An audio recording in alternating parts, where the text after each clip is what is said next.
नमस्ते विद्यार्थियों, मैं भगवान सिंह अजय मेरू क्लासेज के ऑनलाइन यूट्यूब चैनल में आपका हार्दिक स्वागत करता हूं। विद्यार्थियों, आप इस वीडियो को पूरा देखें और अपने साथियों में इसे ज़्यादा शेयर करें ताकि उनको भी फ़ायदा हो सके। तो आज के करंट अफेयर्स पर चर्चा करते हैं, जिसमें मुख्य रूप से आपके 2 पॉइंट्स हैं। पहला जो पॉइंट आपके दे रखा है वो है विदेशी विदाय विनियमन संशोधन विधेयक 2020, इसके बारे में बात करेंगे। और दूसरा जो पॉइंट है वो है उदयपुर के लक्ष्मी विलास पैलेस होटल, जिसका कि 2002 में विनिवेश किया गया था, तो उसके बारे में बात करेंगे। तो आप पहला क्वेश्चन देखिए।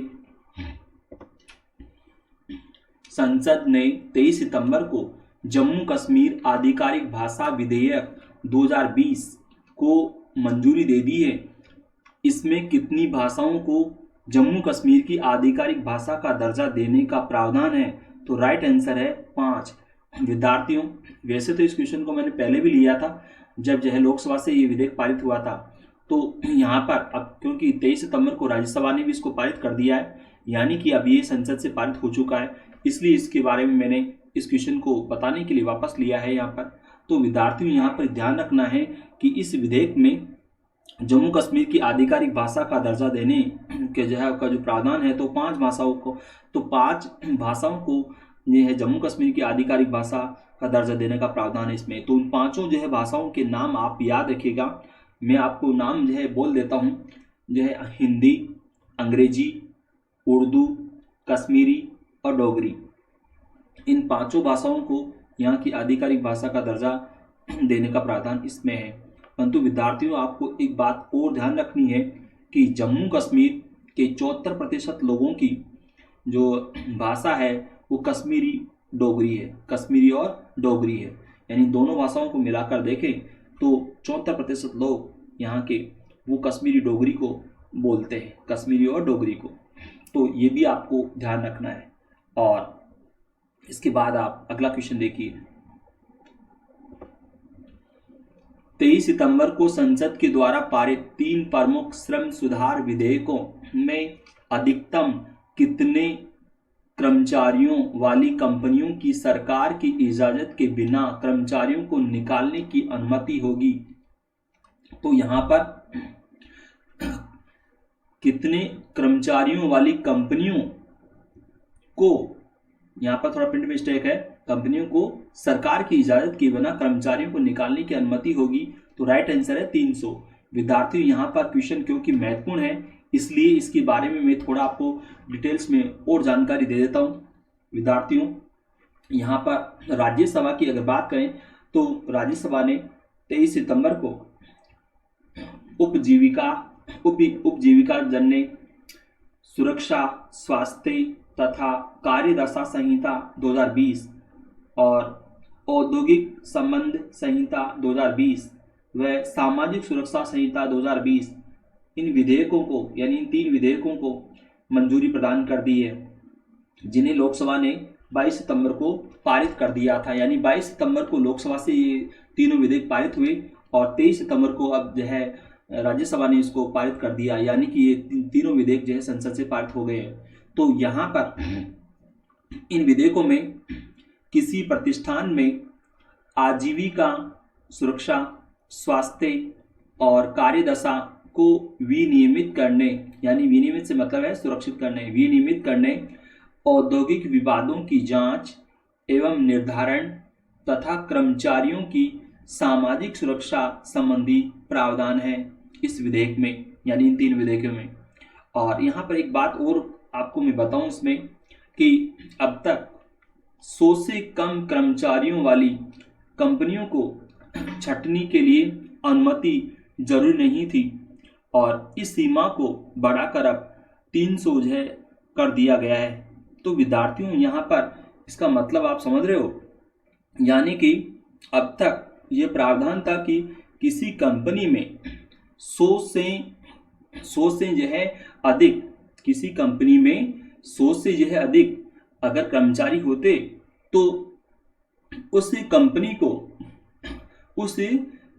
को सरकार की अनुमति के बिना, यहाँ पर 100 में थोड़ा सा इसको वापस रिपीट करता हूँ, अगर किसी कंपनी में किसी कंपनी में कर्मचारी 100 से कम, क्योंकि यहाँ पर आपके जो है 300 का लिखा हुआ है कि कितने के जो है सरकार की इजाजत के बिना कर्मचारियों को निकालने की अनुमति, तो 300 जो है का लिखा हुआ है। परंतु मैं पहले वाली बात कर रहा हूँ कि अगर किसी कंपनी में, अब तक ये प्रावधान था कि किसी कंपनी में 100 से जो है अगर कम हो कर्मचारी, तो वहां पर कंपनी को ये अधिकार होता था, यह अधिकार रहा है अभी तक, कि वो छटनी कर सकती है कर्मचारियों की। तो अब यहाँ पर जब छटनी करने का अधिकार इस रूप में उनको रहा है, 100 से जो है कम अगर जो है उसमें कंपनी में कर्मचारी हैं, तो इससे क्या है कि कंपनी को जो है ये डर रहता था कि अगर 100 से अगर ज़्यादा कर्मचारी रखे जाएंगे कंपनी में, तो फिर इसके बाद अब उनको जो है छटनी की जरूरत पड़ती है कर्मचारी में, तो इसके लिए तो फिर सरकार से अनुमति लेनी होगी, और जब तक सरकार से अनुमति नहीं मिलती है तब तक वो छटनी नहीं कर सकते, तो फिर यानी कि कर्मचारियों को हटा नहीं सकते, तो इसलिए फिर कंपनी को नुकसान होगा, फिर कंपनी बंद हो जाएगी।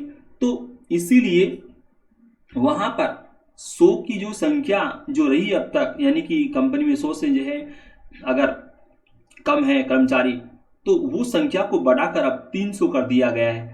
तो 300 जो है कर्मचारियों का जो है कर दिया गया है इसमें प्रावधान, यानी कि किसी कंपनी में अधिकतम 300 जो है कर्मचारी हैं, तो उसमें जो है अधिकार है कंपनी को कि वो सरकार की अनुमति के बिना ही यानी कि जो है छटनी कर सकती है, या यूँ कहें कि जो है सरकार की अनुमति की जरूरत नहीं है उस कंपनी को जिसमें कि 300 से अधिक कर्मचारी हैं, तो उस कंपनी को जो है छटनी करने के लिए सरकार से परमिशन की आवश्यकता नहीं होगी। अब ये प्रावधान है इस विधेयक में, जबकि जो है मैंने बताया आपको कि अब तक ये प्रावधान रहा है कि 100 जो है कर्मचारी अगर किसी कंपनी में है, 100 से अधिक जो है कर्मचारी, 100 से जो है कम कर्मचारी अगर किसी कंपनी में है, तो वहाँ पर कंपनी को ये अधिकार रहा है कि वो छटनी कर सकती है, यानी कि 100 से अधिक हो तो वो छटनी नहीं कर सकती सरकार की अनुमति के बिना। ये प्रावधान था, परंतु अब ये प्रावधान कर दिया है कि 300 से अधिक अगर है तो परमिशन लेनी होगी, 300 से कम है यानी तो फिर उनको जो है सरकार से अनुमति की जरूरत नहीं है छटनी करने के लिए। तो इससे क्या है, अब फायदा ये होगा क्योंकि ये संख्या जो कर दी गई है इसमें 300 की, कि अधिकतम जो है 300 कर्मचारी वाली कंपनी को जो है अनुमति लेने की जरूरत नहीं होगी सरकार से, यानी कि बिना अनुमति के ही वो छटनी कर सकती है। तो इसका फायदा क्या होगा, फायदा ये होगा कि कंपनी को अब ये डर नहीं रहेगा कि वो जो है कर्मचारी अगर ज़्यादा रखते हैं, यानी कि वो 300 तक जो कर्मचारी रखेंगे तब तक उनको डर नहीं रहेगा, कि उनको पता है कि 300 तक जो है कर्मचारी रखने के दौरान अगर बाद में कभी जो है छटनी की जरूरत पड़ी तो वो अपने स्तर पर छटनी कर सकते हैं, परमिशन की जरूरत नहीं है। तो इस डर की, तो ये डर जो है हट जाएगा कंपनियों का। तो इससे क्या है कि कंपनियां अब अधिक लोगों को अपने यहाँ नियुक्ति दे सकेगी, तो इससे क्या होगा, लोगों को जो है ज़्यादा संख्या में रोजगार प्राप्त होगा, तो इससे रोजगार के अवसर बढ़ेंगे। ये इसका जो है सबसे महत्वपूर्ण फायदा है। तो विद्यार्थियों आप अगला क्वेश्चन देखिए। सुरेश अंगड़ी केंद्र सरकार में किस मंत्री पद पर थे जिनका 23 सितंबर को कोरोना संक्रमण से निधन हो गया है? राइट आंसर है रेल राज्य मंत्री। विद्यार्थियों आपको मालूम होना चाहिए कि ये सुरेश अंगड़ी पहले केंद्रीय मंत्री हैं जिनकी कोरोना से मृत्यु हुई है, यानी कोरोना संक्रमण से मृत्यु हुई है। ये जो है पहले केंद्रीय मंत्री हैं सेंट्रल गवर्नमेंट के। और यहाँ पर एक बात और मैं बताऊँ आपको, ये कर्नाटक के बेलगावी से चौथी बार जो है निर्वाचित हुए थे लोकसभा के लिए। तो यहाँ पर क्वेश्चन महत्वपूर्ण है। अगला क्वेश्चन देखिए। 23 सितंबर को संसद से पारित विधेयक विदेशी अभिदाय विनियमन संशोधन विधेयक 2020 के तहत एनजीओ को विदेशी अनुदान के संबंध में कहां और किस बैंक में खाता खोलना होगा? तो राइट आंसर है दिल्ली में भारतीय स्टेट बैंक। विद्यार्थियों यहाँ पर आपके जो जो है क्वेश्चन में लिखा हुआ है एनजीओ, एनजीओ की फुल फॉर्म हम बोलें तो नॉन गवर्नमेंट ऑर्गेनाइजेशन, जिसको हिंदी में आप बोलो गैर सरकारी संगठन।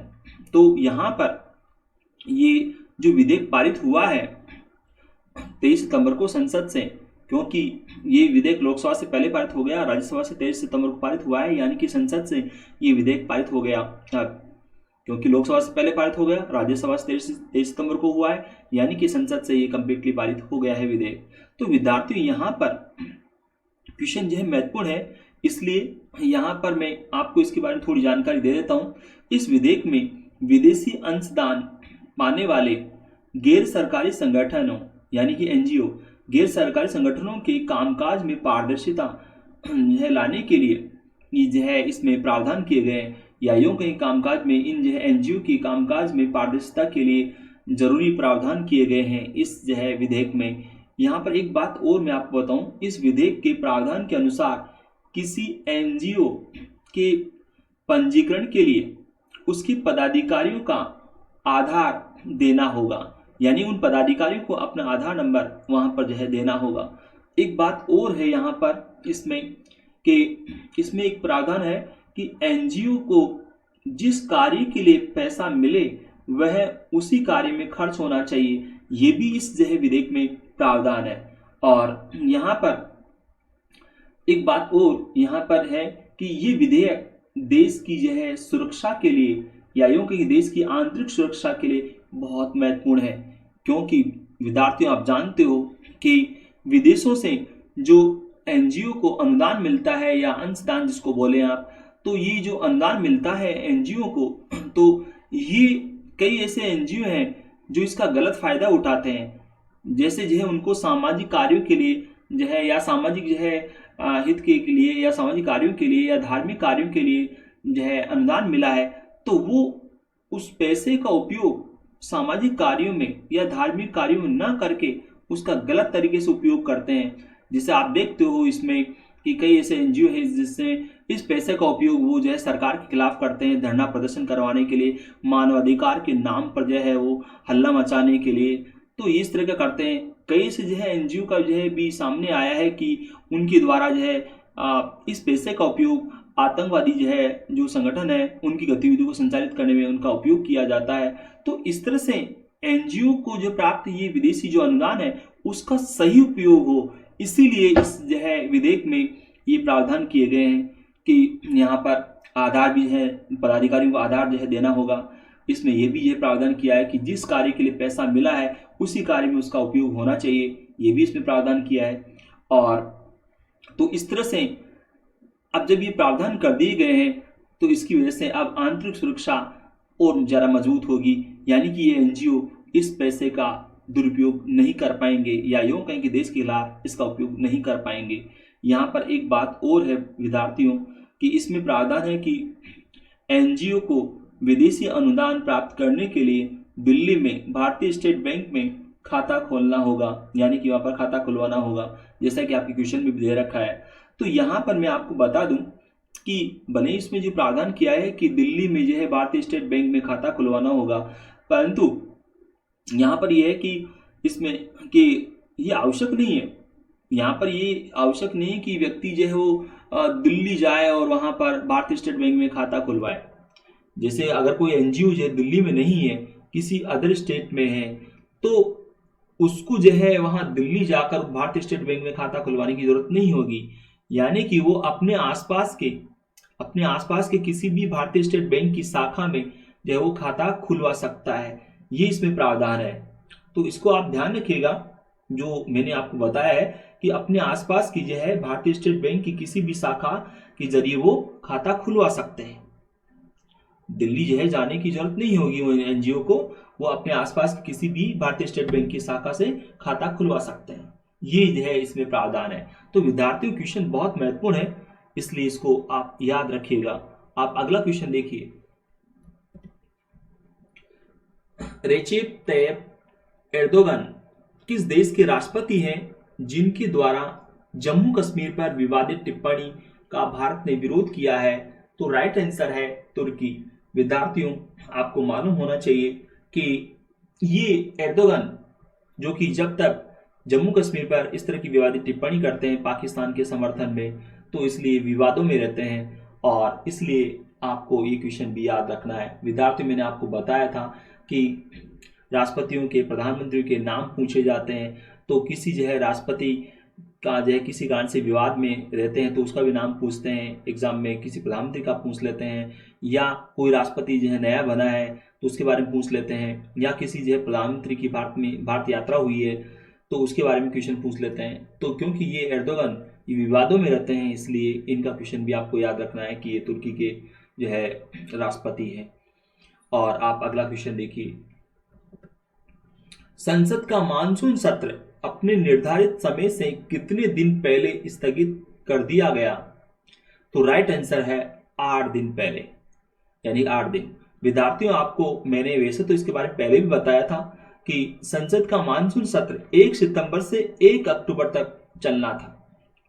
तो क्योंकि अब ये मानसून जो सत्र है वो जो है कोरोना के बढ़ते संक्रमण के कारण, यानी कि कोरोना के जो मामले बढ़ते जा रहे थे और कई सांसदों का जो है आपने पढ़ा भी होगा कि वो कोरोना से संक्रमित हुए, मंत्री भी संक्रमित हुए, इसलिए जो है अब इस मानसून सत्र को समय से पहले ही, यानी कि 8 दिन पहले ही स्थगित कर दिया गया। या यूं कहें कि 23 सितंबर को संसद की कार्रवाई जब पूरी हुई, 23 सितंबर को जब संसद की कार्रवाई पूरी हुई तो इसके बाद संसद को अनिश्चितकाल के लिए स्थगित कर दिया गया।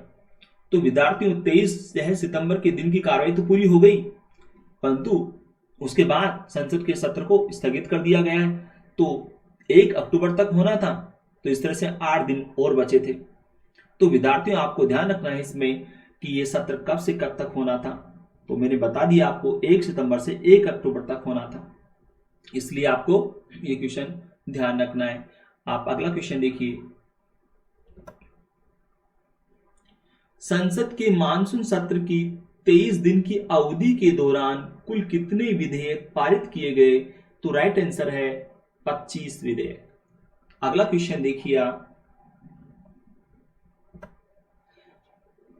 23 सितंबर को राज्यसभा ने विनियोग विधेयक बिना चर्चा के ध्वनि मत से लौटा दिए जिन लोकसभा ने 19 सितंबर को पास कर दिया था।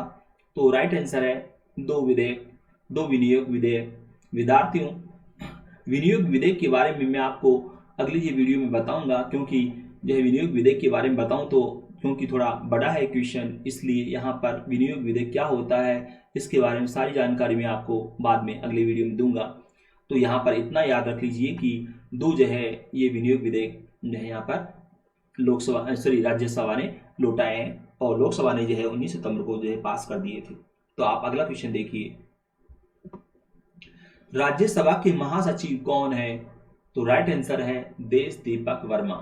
विद्यार्थियों, आपको मालूम होना चाहिए कि राज्यसभा के सभापति यानी कि उपराष्ट्रपति जी एम वेंकैया नायडू, आप जानते हो विद्यार्थियों की उपराष्ट्रपति राज्यसभा के पदेन सभापति होते हैं। तो वेंकैया नायडू जो कि राज्यसभा के सभापति हैं, तो उन्होंने जो है राज्यसभा के महासचिव के कार्य की प्रशंसा की कि इन्होंने पूरी जो है कोरोना के जो है संक्रमण के कारण जो व्यवस्था करनी थी राज्यसभा में बैठने की, तो उसको जो है बैठने की व्यवस्था को बहुत अच्छी तरह से जो है इन्होंने किया। अन्य जो कार्य करने थे राज्यसभा के लिए उन सबको भी बहुत अच्छी तरह से निपटाया। तो यहाँ पर आपको ध्यान रखना है राज्यसभा के महासचिव हैं देश दीपक वर्मा। तो आप अगला क्वेश्चन देखिए, पृथ्वी मिसाइल की मारक क्षमता कितनी है जिसका रात्रिकालीन प्रायोगिक परीक्षण सफल रहा? तो राइट आंसर है 350 किलोमीटर। विद्यार्थियों, यहाँ पर ये पृथ्वी जो लिखा है पृथ्वी 2 आएगा, पृथ्वी 2। तो पृथ्वी 2 मिसाइल की मारक क्षमता कितनी है जिसका रात्रिकालीन प्रायोगिक परीक्षण किया गया है? तो राइट आंसर है 350 किलोमीटर। विद्यार्थी, इसका मतलब आप समझ रहे हो, यानी कि ये वो मिसाइल है जिसका जो है उपयोग रात्रि में भी किया जा सकता है। तो यानी कि रात्रि के समय इसको जो है छोड़ा जा सकता है, तो वह अपने सटीक निशाने पर जाकर वो जो है विस्फोटक गिराएगी। तो ये क्वेश्चन आपको ध्यान रखना है कि रात्रिकालीन परीक्षण जो है किया गया इसका। विद्यार्थी, एक बात और आपको ध्यान रखनी है कि ये परीक्षण ओडिशा के चांदीपुर स्थित एकीकृत परीक्षण केंद्र से किया गया है और ये सतह से सतह पर मार करने वाली मिसाइल है, ये भी आपको ध्यान रखना है। इसके अलावा एक बात और कि ये मिसाइल परमाणु आयुध को ले जाने में भी सक्षम है, तो ये इसकी विशेषता है। तो आप अगला क्वेश्चन देखिए। व्यापार एवं विकास पर संयुक्त राष्ट्र सम्मेलन, जिसको शॉर्ट रूप में बोले अंकटाड, की रिपोर्ट के अनुसार भारत की अर्थव्यवस्था में 2020 के दौरान कितनी प्रतिशत की कमी आएगी? तो राइट आंसर है 5.9%।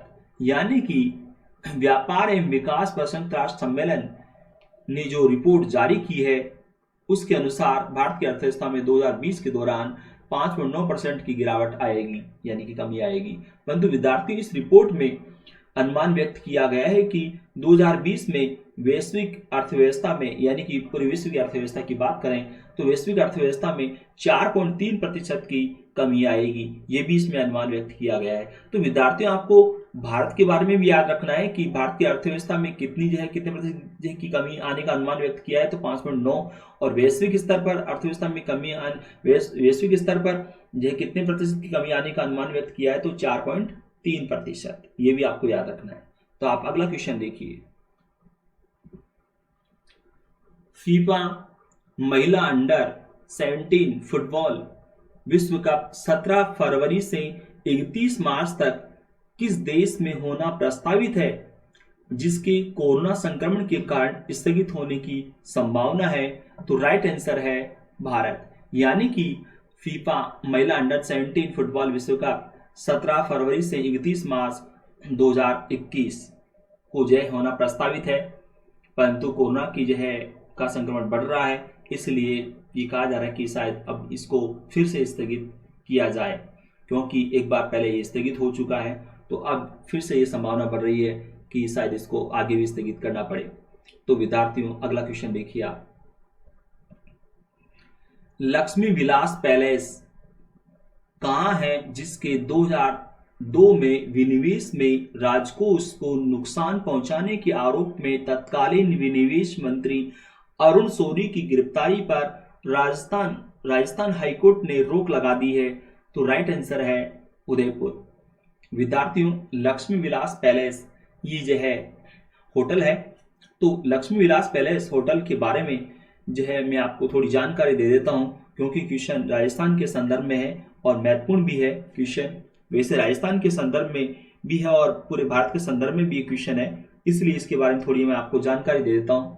विद्यार्थियों, राजस्थान हाईकोर्ट ने उदयपुर के लक्ष्मी विलास पैलेस होटल की बिक्री से सरकारी खजाने को कथित तौर पर 244 करोड़ रुपए के नुकसान संबंधी मामले में पूर्व केंद्रीय मंत्री अरुण शौरी के खिलाफ जारी गिरफ्तारी वारंट पर रोक लगा दी है।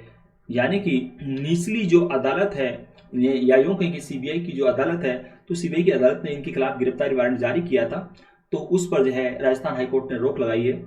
और यहाँ पर एक बात और मैं आपको बताऊं कि उन्हें अगली सुनवाई तक, यानी कि अगली सुनवाई होगी 15 अक्टूबर को, तो 15 अक्टूबर को अगली सुनवाई पर उनको व्यक्तिगत रूप से पेश होना है अरुण शौरी को, और जमानत राशि उस दिन उनको जमा करानी होगी। ये भी राजस्थान हाईकोर्ट ने आदेश दिया है।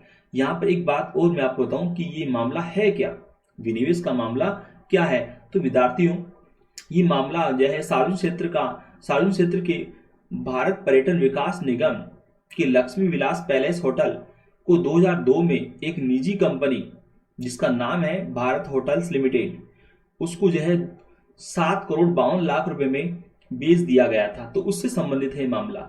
यानी कि ये जो लक्ष्मी विलास पैलेस होटल है, ये सार्वजनिक क्षेत्र के भारत पर्यटन विकास निगम उसकी अधीन थी ये होटल, और इसको 2002 में बेच दिया गया, या यूं कहें कि 2002 में इसका विनिवेश कर दिया गया।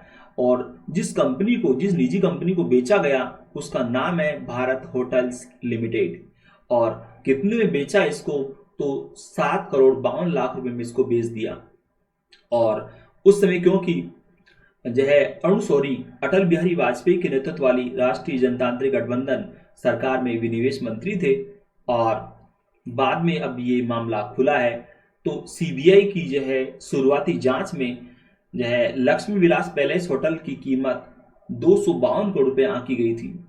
यानी कि इसकी जो है कुल जो है संपत्ति या इसकी जो कुल कीमत, होटल की जो कुल कीमत आंकी गई सीबीआई के द्वारा 252 करोड़ रुपया, और इसको बेचा गया जो है 7 करोड़ 52 लाख में। यानी कि सरकारी खजाने को इसकी वजह से नुकसान हुआ 244 करोड़ रुपए का। तो विद्यार्थियों यहाँ पर ये क्वेश्चन महत्वपूर्ण है। एक बात और मैं आपको बताऊं इसमें कि राजस्थान हाईकोर्ट ने तत्कालीन जो है विनिवेश सचिव प्रदीप बेजल और लजार्ड इंडिया लिमिटेड के प्रबंध निदेशक आशीष गुहा और भारत होटल्स लिमिटेड, जिसको कि जो है बेचा गया है लक्ष्मी विलास पैलेस होटल, जिस कंपनी को बेचा गया, तो भारत होटल्स लिमिटेड उसकी प्रबंध निदेशक ज्योत्सना सूरी, इनकी गिरफ्तारी पर भी रोक लगा दी है। विद्यार्थी एक बात और यहाँ पर, इन जो है 4 के अतिरिक्त 5वीं की अगर बात करें तो एक जो है 5वां आरोपी और है, वो है कांतिलाल विक्रम से, जिनकी कंपनी होटल के मूल्यांकन में शामिल थी। कांतिलाल विक्रम से, जिसकी कंपनी इस होटल के जो है कीमत मूल्यांकन में शामिल थी, इसलिए कांतिलाल विक्रम से उनकी जो है भी गिरफ्तारी का वारंट जारी हुआ था, तो उस पर भी रोक लगाई है। तो विद्यार्थियों यहाँ पर क्वेश्चन बहुत महत्वपूर्ण है, इसलिए आपको ध्यान रखना है। इसमें एक्स्ट्रा क्वेश्चन के तौर पर एक तो यह आपको याद रखना है कि सीबीआई ने अपनी शुरुआती जांच में इसकी कुल कीमत, यानी कि लक्ष्मी विलास पैलेस होटल की कुल कीमत कितनी आंकी, 252 करोड़ रुपया, ये आपको याद रखना है। और यहाँ पर यह भी आपको याद रखना है कि इसको कितने में बेचा गया जो है, तो 7 करोड़ 52 लाख रुपए में बेचा गया। किस कंपनी को बेचा गया, तो भारत होटल्स लिमिटेड को, ये भी आपको याद रखना है। और इससे जो है कम, क्योंकि 7 करोड़ 52 लाख में बेचा गया, तो इसकी वजह से जो है भारत सरकार के खजाने को कितना नुकसान हुआ, तो 244 करोड़ रुपए का इसमें नुकसान हुआ। और यहाँ पर एक बात और आपको ध्यान रखनी है कि जब इस कंपनी का, जब जो है इस होटल का विनिवेश किया गया, तो उसमें विनिवेश मंत्री थे अरुण शौरी, ये भी याद रखना है। और कब किया गया, 2002 में। तो विद्यार्थियों क्वेश्चन महत्वपूर्ण है। आप अगला क्वेश्चन देखिए। बेलारूस के राष्ट्रपति अलेक्जेंडर लुकाशेंको ने 23 सितंबर को अपने कौन से नए कार्यकाल के लिए जो है कौन से कार्यकाल की राष्ट्रपति पद की शपथ ली है, तो राइट आंसर है 6ठे कार्यकाल के लिए। विद्यार्थियों आपको वैसे तो मैंने इनके बारे में पहले भी बताया था, क्योंकि यहां पर बेलारूस में अलेक्जेंडर लुकाशेंको के खिलाफ प्रदर्शन हो रहे हैं और जनता जो है प्रदर्शन कर रही है, क्योंकि इन पर आरोप है कि इन्होंने चुनाव में धांधली करके चुनाव जीता है, इसलिए जो है जनता इनके खिलाफ है और वहां प्रदर्शन हो रहे हैं। तो अब इन्होंने अपने 6ठे कार्यकाल की शपथ ले ली है 23 सितंबर को। तो आपको ये वीडियो कैसा लगा, इसे लाइक करें, सब्सक्राइब करें। धन्यवाद।